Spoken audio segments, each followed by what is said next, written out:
asalaamaaleykum wa rahmatullahi wa barakaatuhu mbokki jullit yi mbokki taalibe yi mbokki dongo yi mbokki taalibe yëpp noo ngi leen di nuyu di leen siyaar bu baax te di leen ñaanal jàmm ak tawféex te di leen wax ni leen dañ ñoo jox ndigal ci ñu yëgle ngóobum sëriñ Cheikh Bintou Mbacke daaray sëriñ Cheikh Bintou Mbacke yi nekk Saam ak Mbampana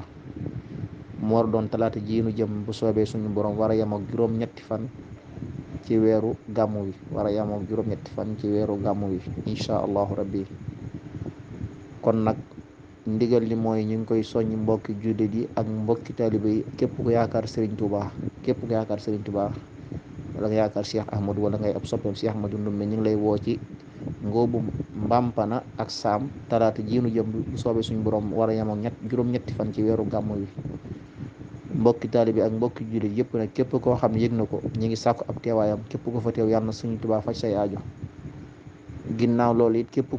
ku dégg yëgle bi ñu ngi koy ñaan mu yëgal ko tamit ñu ngi koy ñaan mu yëgal ko képp kum ko mën a jàllale ci moom képp kum ko mën a yëgal daal ngir ka mu mën a teew ca ngóob mooma ñu ngi koy sàkku ci moom mu yëgal ko kooku. kon ñu ngi leen di jégglu bu baax a baax te di leen siyaare ki leen doon jottali yëgle bi nag mu ndongal dinde la Mor Ndaw taalibe Serigne Cheikh Bintou Mbacke ñu ngi ñaanal Serigne Cheikh Bintou Mbacke mu yàgg fi te ànd ko wér di ñaanal Serigne Ibrahima Xuji di ñaanal Cheikh Mouhamadou Mountakha Mbacke asalaamaaleykum wa rahmatullahi wa barakaatu.